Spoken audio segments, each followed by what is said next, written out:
Hello everyone, स्वागत है आपका यूरेका क्लासेस में।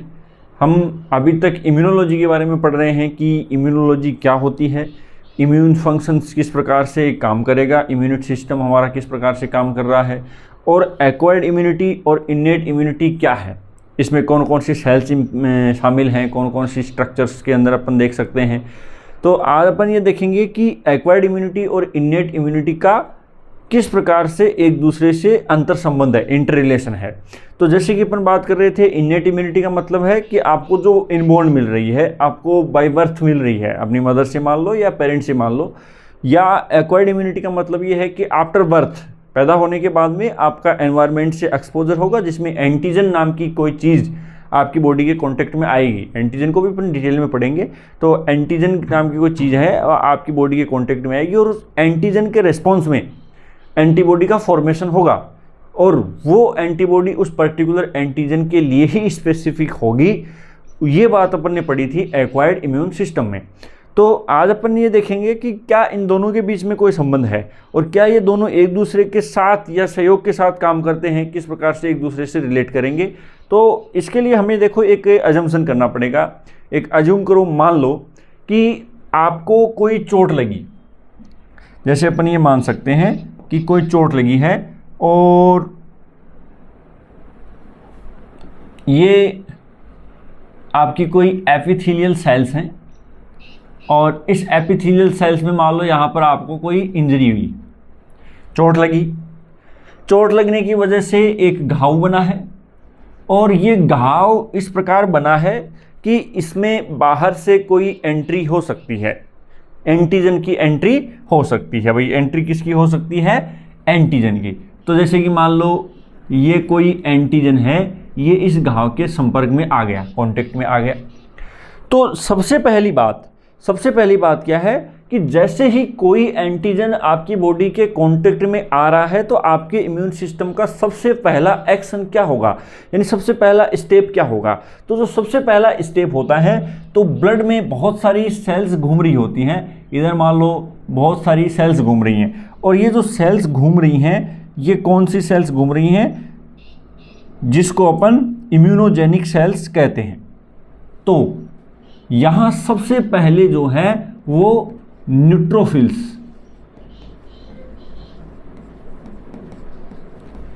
न्यूट्रोफिल्स का माइग्रेशन इस तरफ होगा। न्यूट्रोफिल्स का माइग्रेशन इस तरफ पहली चीज क्यों होता है? सबसे पहली बात कि जितनी भी इम्यूनोजेनिक सेल्स हैं, ये मैक्सिमम अमाउंट में प्रेजेंट हैं। दूसरी बात, ये स्मॉलेस्ट सेल हैं, और ये तीसरी बात, ये मोटाइल हैं। मोटाइल का मतलब क्या हो गया? इनका मूवमेंट बहुत तेजी से होता है। क्या हो गया? सबसे पहले मान लो कोई घाव हुआ, इंजरी हुई, और इंजरी होने के फलस्वरूप क्या हो गया है? एंटीजन की एंट्री होना शुरू हो गई, और एंटीजन की एंट्री होना शुरू हो गई है तो ब्लड के अंदर सिग्नलिंग शुरू हुई, और ब्लड के अंदर सिग्नलिंग के अंदर सबसे पहले न्यूट्रोफिल्स यहाँ पर कांटेक्ट में आई। ये न्यूट्रोफिल्स क्या करती हैं? कोई केमिकल्स का सिक्रेशन करती हैं, और ये जो केमिकल्स हैं, इस प्रकार के केमिकल्स को अपन जनरली नाम दे सकते हैं साइटोकाइंस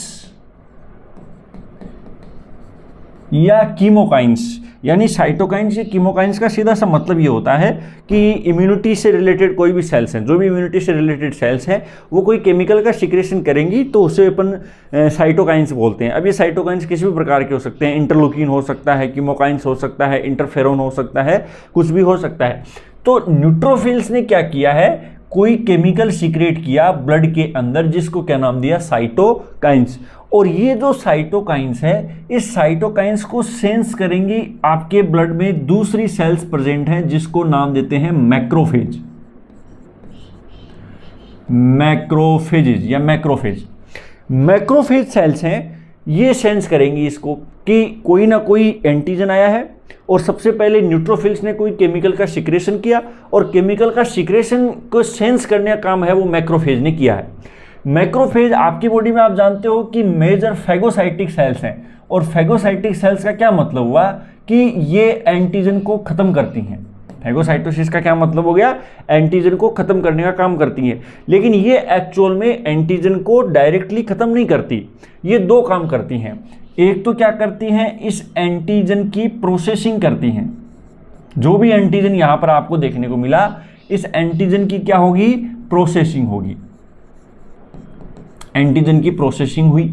और एक तरह से आप मान सकते हो कि एंटीजन को किल करती हैं, फैगोसाइटोसिस जिस प्रोसेस को अपन नाम देते हैं, ये एंटीजन को किल करेंगे। इसके पास में दूसरी प्रोसेस है कि इस एंटीजन को कंप्लीटली किल नहीं करके, ये कंप्लीटली किल नहीं करके इस प्रकार से प्रोसेस करती हैं कि इसके कुछ फ्रेगमेंट्स को जिंदा रखती हैं, और फ्रेगमेंट्स को जिंदा रख करके एक बहुत बढ़िया काम करती हैं जिसको अपन बोलते हैं एंटीजन प्रेजेंट करती हैं, एंटीजन प्रेजेंट करती हैं। और ये एंटीजन प्रेजेंट करेंगी, इसके साथ कुछ कीमोकाइंस, वही बात है, कुछ कीमोकाइंस का सिक्रेशन होगा, कुछ कीमोकाइंस का सिक्रेशन होगा। और कीमोकाइंस का जब सिक्रेशन हो रहा है तो देखिए, कीमोकाइंस का सिक्रेशन होगा तो ये टी हेल्पर सेल्स को साथ में सिग्नलिंग जाती है। किसके साथ में सिग्नलिंग जाएगी, टी हेल्पर सेल्स। और टी हेल्पर सेल्स फिर से कोई केमिकल सिक्रेट करेगा, कोई कीमोकाइन सिक्रेट करेगा, और ये फिर से कोई कीमोकाइन सिक्रेट करेगा, क्योंकि आप जानते हो इसको क्या नाम देते हैं, CD4 सेल्स, इसको नाम क्या देंगे, CD4 सेल्स। और ये कोई केमिकल सिक्रेट करेगा तो इसी के साथ में दूसरी सेल्स होती हैं जिसको हम नाम देते हैं बी सेल्स, जिसको अपन क्या नाम देंगे, बी सेल्स नाम देंगे।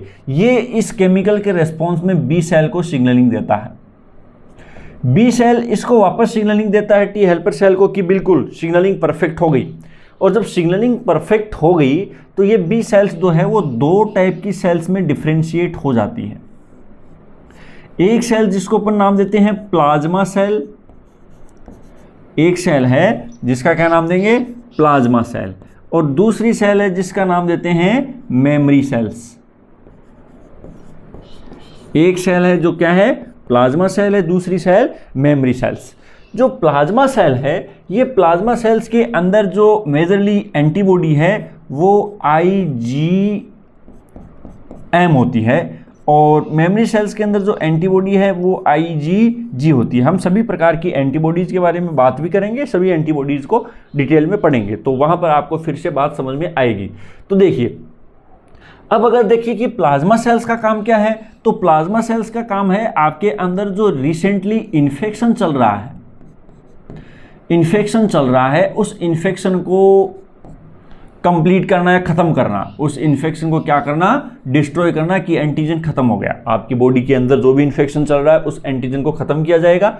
और जो मेमोरी सेल्स है वो इस बात की तैयारी करेंगी कि अगर यही एंटीजन दोबारा आ गया, मेमोरी सेल्स का काम क्या है कि सेम एंटीजन का इन्फेक्शन हो गया है, यही एंटीजन दोबारा आ गया तो उसको तुरंत खत्म कर दिया जाएगा, वहीं का वहीं खत्म कर दिया जाएगा, क्योंकि आपके अंदर क्या बन चुकी हैं, एंटीबॉडी बन चुकी हैं। तो देखिए, यहां एंटीजन को खत्म भी किया जा रहा है, इन्फेक्शन को खत्म भी किया जा रहा है। इसके साथ साथ अगर सेम एंटीजन का इन्फेक्शन दोबारा हो गया तो उसको तुरंत प्रभाव से खत्म कर दिया जाएगा, टाइम नहीं लगेगा। तो देखिए, हम इस बात को फिर से देखते हैं कि आपको कोई इन्फेक्शन होने का कोशिश हो रही है, इन्फेक्शन हुआ यानी कि एंटीजन एंटर हुआ, आपको कोई घाव बन गया, कोई चोट लग गई, जिसकी वजह से सबसे पहले इस घाव के आसपास, वाउंड के आसपास जो मूवमेंट होगा वो सबसे पहले न्यूट्रोफिल्स का होगा। न्यूट्रोफिल्स का होने की वजह है हमारे पास में, क्योंकि आपके ब्लड के अंदर जो भी इम्यूनोजेनिक सेल्स हैं वो मैक्सिमम अमाउंट में हैं, जो भी सेल्स हैं वो क्या है, न्यूट्रोफिल्स मैक्सिमम अमाउंट में है, और ये सबसे छोटी स्मॉलेस्ट सेल्स हैं। उसके साथ साथ ये मोटाइल सेल्स हैं, यानी सबसे ज़्यादा मूवमेंट करती हैं, इसलिए तेज़ी से यहाँ पर जल्दी से आ जाती हैं। ये न्यूट्रोफिल्स क्या करेंगी, कुछ केमिकल सिक्रेट करेंगी, कुछ सिग्नल्स का सिक्रेशन करेंगी, और उस सिग्नल्स को सेंस करने का काम करेगी मैक्रोफेज, जो आपके ब्लड के अंदर मेजर फेगोसाइटिक सेल्स हैं। मैक्रोफेज जो सेंस कर रही है, ये काम क्या करती है, जनरली दो काम करती है। एक तो काम करती है कि ये फेगोसाइटोसिस करती है, ये जो मुख्य रूप से क्या करती है, फेगोसाइटोसिस करती है।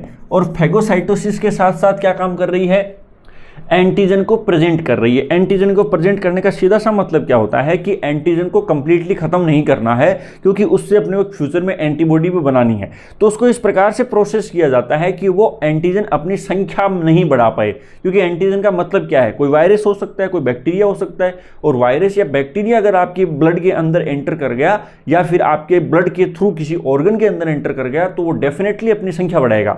तो सबसे पहला काम क्या किया जाए कि उसकी संख्या को बढ़ाने से रोका जाए। तो रोका जाए तो क्या है कि मान लो इस प्रकार का एक एंटीजन है, अब आप इसको खत्म कर दो, तो ये इस प्रकार की उसकी स्ट्रक्चर हो गई। अब ये इसके पर्टिकुलर स्ट्रक्चर है और स्ट्रक्चर के साथ साथ अपनी संख्या को ये नहीं बढ़ा पा रहा। तो ये आगे अपन पढ़ेंगे कि किस प्रकार से ये एंटीबॉडी का फॉर्मेशन किया जाता है। एंटीजन के ऊपर एपिटोप साइट होती है, एंटीबॉडी के ऊपर पैराटोप साइट होती है, दोनों का इंटरेक्शन होगा और मेन फोकस जो हो एपिटोप और पैराटोप पर ही फोकस किया जाता है। तो जब अपन एंटीबॉडी की स्ट्रक्चर पढ़ेंगे डिटेल में, तब वहाँ पर आप बात कर लेंगे। फिलहाल अपन ये समझो कि आपने इस एंटीजन को इस प्रकार से सेफ रखा है कि जिसकी मदद से एंटीबॉडी का फॉर्मेशन भी हो जाए और ये इन्फेक्शन भी ना कर सके। इस स्थिति में आपने यहाँ पर इसको रखा है। इसका मतलब ये मैक्रोफेज एंटीजन को प्रेजेंट कर रही है, और मैक्रोफेज एंटीजन को प्रेजेंट किस पर कर रही है, टी हेल्पर सेल पर। यहाँ पर किसको कर रही है, टी हेल्पर सेल। और टी हेल्पर सेल क्या कर रही है, टी हेल्पर सेल कुछ केमिकल्स का सिक्रेशन, कीमोकाइंस का सिक्रेशन करती है, जो बी सेल्स को सिग्नल देती है कि कोई एंटीजन आया है हमारी बॉडी में। तो बी सेल्स हैं, पी सेल्स क्या करेंगी, फिर से इसको केमिकल की सिग्नलिंग देगी कि हाँ बिल्कुल ये एंटीजन आया है और उसके खिलाफ अपन प्रोसेस करते हैं। तो देखिए टी सेल, सिंपल सी बात है, टी सेल का मतलब टी लिम्फोसाइट बोलते हैं, और टी लिम्फोसाइट इसको नाम इसलिए दिया क्योंकि इसका डेवलपमेंट मैच्योरेशन जो है वो थाइमस में होता है, इसलिए टी फॉर थाइमस। और बी सेल्स को नाम इसलिए दिया क्योंकि ये एक विशेष प्रकार की लिम्फोसाइट सेल्स हैं, हमारे इम्यून सेल्स हैं, जो डेवलपमेंट कहाँ पर होगा, बोन मैरो में। तो बी फॉर बोन मैरो, या बर्ड्स में भी बोन मैरो नहीं होकर के एक दूसरी स्ट्रक्चर है ब्रूसाओफेब्रोसिस जो बर्ड्स में होती है। तो एक ही बात है, ब्रूसाओफेब्रोसिस मान लो या बोन मैरो मान लो। तो ये बोन मैरो में मैच्योर होने की वजह से इसको बी सेल्स नाम दे दिया, थाइमस में मैच्योर होने या डेवलपमेंट होने की वजह से टी सेल्स नाम दे दिया। यहाँ पर ये जो बी सेल्स हैं ये इस एंटीजन को सेंस कर रहे हैं। यहाँ पर आपका एंटीजन पड़ा है, जो प्रोसेस किया हुआ एंटीजन है यहाँ पर पड़ा है, और इसके लिए विशेष प्रकार की स्ट्रक्चर्स बना रही हैं जिसको अपन नाम दे रहे हैं प्लाज्मा सेल्स और मेमोरी सेल्स। दो प्रकार की सेल्स बनाएंगे, ये एंटीबॉडी बनाने वाली सेल्स हैं। तो जो प्लाज्मा सेल है ये सीधी सी बात है, रिसेंटली आपके अंदर इन्फेक्शन चल रहा है, क्योंकि इन्फेक्शन कंप्लीटली खत्म नहीं हुआ, इन्फेक्शन चल रहा है। तो रिसेंटली जो इन्फेक्शन चल रहा है उस इन्फेक्शन को खत्म करेगा। और मेमोरी सेल्स का काम है, रिसेंटली ये आपके लिए किसी काम की नहीं है, ये तब काम करेगी जब सेम एंटीजन का इन्फेक्शन आपको दोबारा होगा। और सेम एंटीजन का इन्फेक्शन आपको दोबारा हो रहा है, तब एंटीबॉडी तैयार है, ब्लड में पड़ी है, वो आते ही तुरंत प्रभाव से उस एंटीजन को खत्म कर दिया जाएगा। यानी इस टाइम पर अब न्यूट्रोफिल्स वगैरह इनकी कोई खास जरूरत नहीं है, ये इतनी लंबी चौड़ी प्रोसेस चलाने की जरूरत नहीं है। डायरेक्टली एंटीबॉडी इस एंटीजन को अटैक करेंगी। कब की बात हो रही है, जब सेम एंटीजन का इन्फेक्शन आपको दोबारा हुआ है, तो ये काम तुरंत प्रभाव से खत्म कर दिया जाएगा। ये काम किसका है, मेमोरी सेल्स का काम है। अब देखिए हम इसको किस प्रकार से समझ सकते हैं। हमने क्या कहा कि इनेट इम्यून सिस्टम जो है वो कोई स्पेसिफिक नहीं होता। इनेट इम्यून सिस्टम वो हमारी इम्यूनोजेनिक सेल्स पर डिपेंड कर रहा है, यानी कि न्यूट्रोफिल्स, मैक्रोफेज, ये सारे सारे इनेट इम्यून सिस्टम का पार्ट है, और इनका जो एंटीजन की प्रोसेसिंग करने का पैटर्न है वो सेम है, इसलिए इसको अपन क्या नाम देते हैं, इनेट इम्यून सिस्टम। लेकिन एक्वायर्ड इम्यून सिस्टम के अंदर हमने क्या देखा कि वहां पर पर्टिकुलर एंटीजन को पर्टिकुलर तरीके से डील किया जाता है, और उसके लिए विशेष रूप से क्या बनाई जाती है, एंटीबॉडी बनाई जाती हैं। तो यहां पर देखो आपको एक यहां पर इनेट इम्यून सिस्टम भी काम करता हुआ दिख रहा है, और एक्वायर्ड इम्यून सिस्टम भी काम करता हुआ दिख रहा है। तो जब अपन बात करते हैं कि फर्स्ट टाइम एंटीजन एंटर करेगा तो ये लंबी प्रोसेस चलेगी, और लंबी प्रोसेस चलेगी तो इसमें टाइम लगेगा।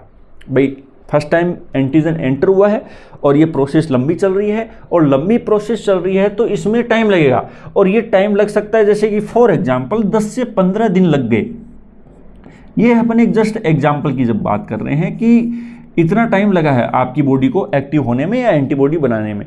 अब कोई इन्फेक्शन इतना सीवियर होता है कि वो आपको 10 से 15 दिन का टाइम नहीं देता, वो 5 दिन में 4 दिन में ही डेथ करवा देता है, या बहुत ज़्यादा हार्मफुल होता है। तो उसके लिए अपन क्या कर सकते हैं, उसके लिए अपन कर सकते हैं कि जिस स्थिति में मैक्रोफेज एंटीजन की प्रोसेस कर रही हैं उसी स्थिति में एंटीजन को डाल दो। किस स्थिति में? वैक्सीन के थ्रू। यानी अपन वैक्सीन डालते हैं ना, वैक्सीन, तो वो इस स्थिति में ना आकर के इस स्थिति में आता है, और इस स्थिति में आता है इसका मतलब वैक्सीन जो है वो जो भी एंटीजन डाला है, वैक्सीन में अपन एंटीजन ही रखते हैं, तो जो भी हमने एंटीजन डाला है वो प्रोसेस यहाँ से शुरू हो जाएगी, जिसकी वजह से ये आपको कोई हार्मफुल इफेक्ट भी नहीं देगा और ये सिस्टम तैयार हो जाएगा। अब जैसे कि मान लो आपने कोविड जो रिसेंटली बहुत चर्चा में रहा, तो कोविड का मान लो आपने एंटीजन की प्रोसेस करके डाल दिया, तो वैक्सीन के अंदर या तो आपको इन्फेक्शन होगा ही नहीं, और होगा थोड़ा बहुत हल्का फुल्का, आपको जैसे बुखार आना, ये सिम्टम्स जनरली आ सकते हैं वैक्सीन लगाने पे, क्योंकि आपने एक्चुअल में एंटीजन ही डाला है, तो उसका हल्का सा इन्फेक्शन हो सकता है, क्योंकि एंटीबॉडी बनानी है तो हल्का सा इन्फेक्शन हो सकता है। तो उसने क्या कर दिया, तुरंत प्रभाव से इन सेल्स को एक्टिव करके मेमोरी सेल्स बना दी। अल्टीमेट आपको क्या चाहिए? मेमोरी सेल्स चाहिए, और मेमोरी सेल्स चाहिए तो जैसे ही आपने मेमोरी सेल्स बना दी, अब अगर मान लो फ्यूचर में कोविड का आपको रियल में इन्फेक्शन हो जाए तो आपके ब्लड में तुरंत प्रभाव से मेमोरी सेल्स हैं, ग्रोथ करने का मौका ही नहीं देंगी। तो ये फायदा किसका है? वैक्सीन्स का। तो एक प्रकार से वैक्सीन्स में अपन क्या करते हैं, ये मेमोरी सेल्स बनवाते हैं। तो अपन फिर से बात करते हैं कि इतना लंबा काम जो हुआ है, फर्स्ट एंटीजन की एंट्री से लेके मेमोरी सेल्स बनाने तक का काम जो है, इसे अपन नाम देते हैं प्राइमरी इम्यून रेस्पॉन्स। इसको अपन क्या नाम देंगे? Primary immune response. तो हम क्या कहते हैं कि प्राइमरी इम्यून रेस्पॉन्स में टाइम लगता है। टाइम क्यों लगेगा? क्योंकि एंटीजन की एंट्री पहली बार ही हुई है। तो प्राइमरी इम्यून रेस्पॉन्स में सारा का सारा यहाँ से इन्फेक्शन से लेके मेमोरी सेल्स तक सारी की सारी प्रोसेस आती है। लेकिन यही एंटीजन की एंट्री, सेम एंटीजन की इन्फेक्शन दोबारा हो गया, जिसको अपन बोलते हैं री इन्फेक्शन। अगर मान लो री इन्फेक्शन हो गया तो तुरंत प्रभाव से मेमोरी सेल्स एक्शन करेगी, मेमोरी सेल्स एक्शन करेंगी, और मेमोरी सेल्स एक्शन करके उस एंटीजन को तुरंत प्रभाव से खत्म कर देंगी। यानी सेम एंटीजन का इन्फेक्शन दोबारा हुआ और दोबारा होकर के एंटीबॉडी बनके तैयार थी, उसने तुरंत प्रभाव से उसको खत्म कर दिया। इस प्रोसेस को अपन नाम देते हैं secondary immune response. Secondary immune response क्या हुआ है? एंटीजन को एंटीबॉडी ने तुरंत प्रभाव से खत्म कर दिया, क्योंकि उस एंटीजन का इन्फेक्शन आपकी बॉडी में दोबारा था। तो इसका मतलब आपको सीधा सा ये समझना है कि जब पहली बार एंटीजन होगा तो हमारी बॉडी क्या रिस्पॉन्स देगी, उसको अपन बोलेंगे प्राइमरी इम्यून रिस्पॉन्स। एंटीजन का इन्फेक्शन, सेम एंटीजन का इन्फेक्शन दोबारा इन्फेक्शन होगा तो हमारी बॉडी क्या रिस्पॉन्स देगी, उसको अपन बोलेंगे सेकेंडरी इम्यून रिस्पॉन्स। तो हम क्या कहेंगे कि प्राइमरी इम्यून रिस्पॉन्स में टाइम लगता है, और इससे आपको उस बीमारी के कोई लक्षण दिख सकते हैं, कोई सिम्टम्स आपको दिख सकते हैं, भले ही वो ठीक हो गई कुछ टाइम बाद में, लेकिन उस बीमारी के लक्षण आपको दिख सकते हैं, क्योंकि प्रोसेस सेम चल रही है। और सेकेंडरी इम्यून रिस्पॉन्स में अपन ये बोलते हैं कि उस बीमारी के लक्षण भी आपको नहीं दिखते, यानी कि कब कोविड का इन्फेक्शन आपकी बॉडी को हो गया और कब खत्म हो गया ये पता भी नहीं चलने देगा, क्योंकि ब्लड में तुरंत प्रभाव से एंटीबॉडी मेमोरी सेल्स हैं और एंटीबॉडी तुरंत प्रभाव से उसको खत्म कर देंगी। नेक्स्ट अपन बात करते हैं, दूसरी बात करते हैं कि यहाँ से लेकर के यहाँ तक जो प्रोसेस सेम हुई है, एक जनरल मैनर में हुई है, इसे अपन क्या नाम दे सकते हैं? Innate immune response. इसे ही अपन क्या नाम दे सकते हैं? इन्नेट इम्यून रेस्पॉन्स नाम दे सकते हैं। कोई दिक्कत नहीं है, इन्नेट इम्यून रिस्पॉन्स नाम दे सकते हैं इसको, क्योंकि यहाँ सब का पैटर्न सेम है, और न्यूट्रोफिल्स, मैक्रोफेज, ये सब की इंफॉर्मेशन आपको आपके पेरेंट से मिली हैं। ऐसा नहीं है कि ये एंटीजन एंटर होने के बाद में आई हैं, ये पहले से थी, लेकिन ये इन्फेक्शन होने के बाद में इस जगह पर आई हैं और बहुत सारी सेल्स इकट्ठी हो जाएंगी, और इकट्ठी होने की वजह से आप देखोगे घाव के आसपास आपको स्वेलिंग दिखती है, क्योंकि बहुत सारी सेल्स आकर के इकट्ठी हो गई तो वो सरफेस थोड़ी सी ऊपर उठ जाती है, और वो कहते हो आप स्वेलिंग है, और वहाँ पर बहुत सारी ब्लड सेल्स इकट्ठी होने की वजह से थोड़ी रेडनेस आती है घाव के ऊपर। आप घाव के आसपास देखोगे तो स्वेलिंग आना, रेडनेस आना, इसका मतलब कोई दिक्कत नहीं है, इम्यून सिस्टम आपका काम कर रहा है। जैसे कि मान लो लो कई बार मधुमक्खी ने डंक मार दिया, और वो भी एक हमारी बॉडी के लिए तो एंटीजन ही है, तो वहाँ पर भी आप देखोगे कि बहुत सारी स्वेलिंग है, बहुत सारी सरफेस ऊपर उठ जाती है, रेडनेस आ जाती है, क्योंकि वहाँ पर भी हमारी इम्यूनोजेनिक सेल्स हैं वो इकट्ठी हो जाती हैं। कुछ लोगों के अंदर बहुत ज़्यादा इम्यून सिस्टम एक्टिव हो जाता है, तो मधुमक्खी के डंक मारने से प्रॉब्लम होती है, जिसको अपन एलर्जी वगैरह कहते हैं। इसका मतलब आपका इम्यून सिस्टम थोड़ा ज़्यादा सेंसिटिव है, उस वजह से वो दिक्कत आ सकती है। और जिन लोगों का इम्यून सिस्टम ठीक ठीक काम करता है, वो क्या करता है कि कोई भी डंक मार लिया उसको तुरंत प्रभाव से कंपनसेट कर लिया, ठीक कर लिया अपने आप। तो वो भी किसकी वजह से, सारा काम इन्हीं की वजह से है कि ब्लड के अंदर कोई बाहर की चीज़ जाएगी तो ये काम होगा, और बाहर की चीज़ को अपन एंटीजन नाम देते हैं। तो इसको हम क्या नाम देते हैं कि ये इन्नेट इम्यून रेस्पॉन्स है। और यहाँ से आगे जब आप काम देखा कि यहाँ से आगे एंटीबॉडीज़ का फॉर्मेशन हो रहा है और फ्यूचर में सिक्योर किया जा रहा है आपकी बॉडी को, तो इसका मतलब ये चीज़ किस में आती है, एक्वायर्ड इम्यून सिस्टम में। एक्वायर्ड इम्यून सिस्टम ये किस में आता है, एक्वायर्ड इम्यून रेस्पॉन्स या एक्वायर्ड इम्यून सिस्टम में, यानी कि एंटीबॉडी का फॉर्मेशन हो रहा है। तो अगर आपसे कोई कहे कि पहली बार एंटीजन का इन्फेक्शन हो रहा है आपको, पहले कौन सा इम्यून सिस्टम एक्टिव होगा, तो डेफिनेटली इनेट इम्यून सिस्टम ही होगा। इनेट इम्यून सिस्टम के बिना एक्वायर्ड इम्यून सिस्टम काम नहीं कर सकता, यानी एक्वायर्ड इम्यून सिस्टम ने तो यहाँ से काम किया है। अब जैसे मान लो ये होगा ही नहीं, तो आपके पास में कोई एंटीजन को प्रेजेंट करने वाला ही नहीं होगा, क्योंकि एंटीजन को प्रेजेंट किसने किया है, मैक्रोफेज ने, और मैक्रोफेज किसका हिस्सा है, इनेट इम्यून रिस्पॉन्स का हिस्सा है। तो पहले इनेट इम्यून रिस्पॉन्स एक्टिव होगा, और इनेट इम्यून रिस्पॉन्स के एक्टिव होने के बाद में नंबर आएगा, वो किसका आएगा, एक्वायर्ड इम्यून रिस्पॉन्स का नंबर आएगा। उसके बाद में दो तीन बातें और हैं, उसको भी अपन देख लेते हैं।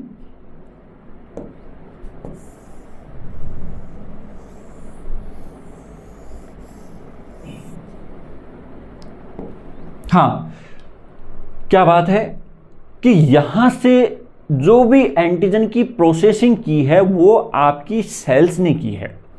जो भी एंटीजन की प्राइमरी इम्यून रिस्पॉन्स है वो सारी प्रोसेसिंग किसने की है, आपके ब्लड में प्रेजेंट सेल्स ने की है। तो इस प्रकार की इम्यूनिटी को, यानी सेल्स के द्वारा काम किया जा रहा है, इम्यून सिस्टम के ऊपर काम किया जा रहा है, इस प्रकार की इम्यूनिटी को अपन बोलते हैं सेल मीडिएटेड इम्यूनिटी। इसको क्या नाम देंगे, cell mediated immunity. Cell mediated immunity का मतलब हो गया कि जो सेल्स पर डिपेंड करता है, हमारी सेल्स किस प्रकार से एक्शन कर रही हैं, एंटीजन के खिलाफ सेल्स किस प्रकार से लड़ रही हैं, कैसे वो काम कर रही हैं, इस प्रकार की इम्यूनिटी को अपन क्या नाम देते हैं, सेल मीडिएटेड इम्यूनिटी। और ये सेल मीडिएटेड इम्यूनिटी किस पर डिपेंड रहती है, ब्लड में प्रेजेंट सेल्स के ऊपर, जैसे न्यूट्रोफिल्स हो गया, मैक्रोफेज हो गया, नेचुरल किलर सेल्स हो गया, डेंड्राइटिक सेल्स हो गया, बेसोफिल्स हो गया, एसिडोफिल्स हो गया, ये सारी मिलकर के किसका फॉर्मेशन करती हैं, सेल मीडिएटेड इम्यूनिटी का फॉर्मेशन करती हैं। तो ये चीज़ हम किस में पढ़ते हैं, सेल मीडिएटेड इम्यूनिटी। और इस सेल मीडिएटेड इम्यूनिटी पर डिपेंडेंट आगे क्या बन रही है, एंटीबॉडी बन रही है। और एंटीबॉडी पर जो डिपेंड हमारा सिस्टम होता है, इसको अपन बोलते हैं ह्यूमरल या humoral mediated immunity. Humoral mediated immunity, इसको अपन क्या नाम देंगे, ह्यूमरल मीडिएटेड इम्यूनिटी। यानी कि सेल मीडिएटेड इम्यूनिटी ने अपना काम किया, और काम करके इसकी हेल्प से एंटीबॉडी का फॉर्मेशन कराएगा, और हमारे ब्लड के अंदर जो एंटीबॉडी प्रेजेंट होती है री इन्फेक्शन के साथ तुरंत लड़ती हैं, दोबारा एंटीजन का इन्फेक्शन हो गया तो तुरंत लड़ती हैं। इस प्रकार की इम्यूनिटी को अपन क्या नाम देते हैं, ह्यूमरल मीडिएटेड इम्यूनिटी। तो देखिए, ये एक छोटा सा कॉन्सेप्ट मैंने आपको एक कहानी के थ्रू समझाने का प्रयास किया है, और इसमें मेरा पर्पज़ क्या है कि आप ये समझें कि हमारा इम्यून सिस्टम कोई अलग नहीं है। हमारा इम्यून सिस्टम जब साथ मिलके काम करेगा तब ही काम पॉसिबल हो पाएगा, अलग अलग किसी का काम पॉसिबल नहीं हो पाता है। जैसे प्राइमरी इम्यून रिस्पॉन्स होगा तभी सेकेंडरी इम्यून रिस्पॉन्स पॉसिबल है। भाई प्राइमरी इम्यून रिस्पॉन्स होगा तभी क्या है, सेकेंडरी इम्यून रिस्पॉन्स। यानी सेकेंडरी इम्यून रिस्पॉन्स एंटीबॉडी पर डिपेंड है, और एंटीबॉडी तो तभी बनेंगी जब क्या है, प्राइमरी इन्फेक्शन होगा, या फिर वैक्सीन के थ्रू आप प्राइमरी इम्यून रिस्पॉन्स दे सकते हो अपनी बॉडी को, या नेचुरली आपको अगर किसी चीज़ का इन्फेक्शन हो गया तो भी वो प्राइमरी इम्यून रिस्पॉन्स आ गया। फिर इनेट इम्यून रिस्पॉन्स जब आपका एक्टिव होगा, उसके बाद ही एक्वायर्ड इम्यून सिस्टम एक्टिव होगा। उसी प्रकार से पहले सेल मीडिएटेड इम्यूनिटी आपकी बॉडी में काम करेगी, और जब सेल मीडिएटेड इम्यूनिटी अपनी बॉडी में अच्छे से काम करेगी तभी किसका एक्टिव होना पॉसिबल है? Humoral mediated immunity. तो देखिए आपकी इम्यूनोलॉजी में यही बड़े क्वेश्चंस होते हैं। जैसे कितने क्वेश्चंस हो गए? 6 क्वेश्चन हो गए। 6 क्वेश्चन के साथ एक बड़ा क्वेश्चन बनता है एंटीबॉडी का, कि एंटीबॉडी क्या होती है, कितने प्रकार की होती हैं, वो अपन पढ़ते हैं, तो वो भी अपन यही पढ़ रहे हैं। और उसके अलावा एक है हाइपर सेंसिटिविटी और एक है वैक्सीनेशन। ये कुछ बड़े टॉपिक हैं इम्यूनोलॉजी के, वो यहीं से कवर होते हैं। ये बात अपने को समझनी है। तो अगर ये बात अपने को समझ में आई कि किस प्रकार से हमारा इम्यून सिस्टम काम कर रहा है, तो उससे आगे समझना बहुत आसान है। और हम फिर इनको सेपरेट पढ़ेंगे कि इन्नेट इम्यून सिस्टम हमने पढ़ चुके हैं, एक्वायर्ड भी पढ़ चुके हैं। हम अब पढ़ेंगे cell mediated immunity. Cell mediated immunity का मतलब है कि मैक्रोफेज का काम करने का तरीका क्या है, कब काम करती है, न्यूट्रोफिल्स के काम करने का तरीका क्या है, कब काम करती है, डेंड्राइटिक सेल्स, यानी सब पर्टिकुलर सेल्स की स्टडी अपन करते हैं कि कौन सी सेल्स कब काम कर रही है, कैसे काम कर रही है। इस चीज़ की स्टडी हम जिसमें करेंगे वो सेल मीडिएटेड इम्यूनिटी है। ह्यूमरल मीडिएटेड इम्यूनिटी है कि किस प्रकार से एंटीबॉडी का फॉर्मेशन होता है, कौन एंटीबॉडी को फॉर्मेशन कराएगा, और एंटीबॉडी का एंटीजन के साथ किस प्रकार से इंटरेक्शन होगा, एंटीबॉडी की केमिकल स्ट्रक्चर क्या है, वो हम किस में पढ़ लेते हैं? ह्यूमरल मीडिएटेड इम्यूनिटी के अंदर पढ़ लेते हैं। और प्राइमरी इम्यून रिस्पॉन्स और सेकेंडरी इम्यून रिस्पॉन्स तो बहुत बढ़िया चीज़ है। बस आप ये एक कहानी लिखो कि पूरा का पूरा काम हुआ है, ये प्राइमरी इम्यून रिस्पॉन्स है, और सेकेंडरी इम्यून रिस्पॉन्स एंटीबॉडी ने एंटीजन को दोबारा किस प्रकार से मारा, वो किस में आएगा? सेकेंडरी इम्यून रिस्पॉन्स में। तो ये एक हमारे पूरी इम्यूनोलॉजी की एक समरी में आपको समझाना चाह रहा था, जिससे आगे अपन कोई भी वीडियो डालें, कोई भी टॉपिक अपन पढ़ें, तो हमारे माइंड में ये चीज़ हो कि हाँ ये चीज़ यहाँ से निकल के आई है। क्योंकि मैंने आपको जैसे बताया कि इन्फेक्शन से लेकर के लास्ट स्टेज तक किस प्रकार से आपकी बॉडी उसको ख़त्म करेगी। तो ये हम सारे ये टॉपिक कवर करने वाले हैं बड़े लेवल पर कि किस प्रकार से इनका डिटेल हो सकता है, क्या क्या इन्फॉर्मेशन इसमें अपन देख सकते हैं, किस चीज़ की स्टडी अपन मैक्सिमम कर सकते हैं, वो बात अपन देखेंगे। तो मिलेंगे अपन नेक्स्ट वीडियो में, अपन पढ़ेंगे सेल मीडिएटेड इम्यूनिटी।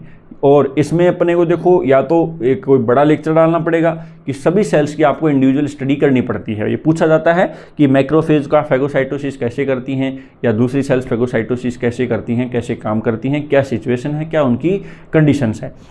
उसके बाद में सेल मीडिएटेड इम्यूनिटी पढ़ने के बाद में अपन किसकी बात करेंगे?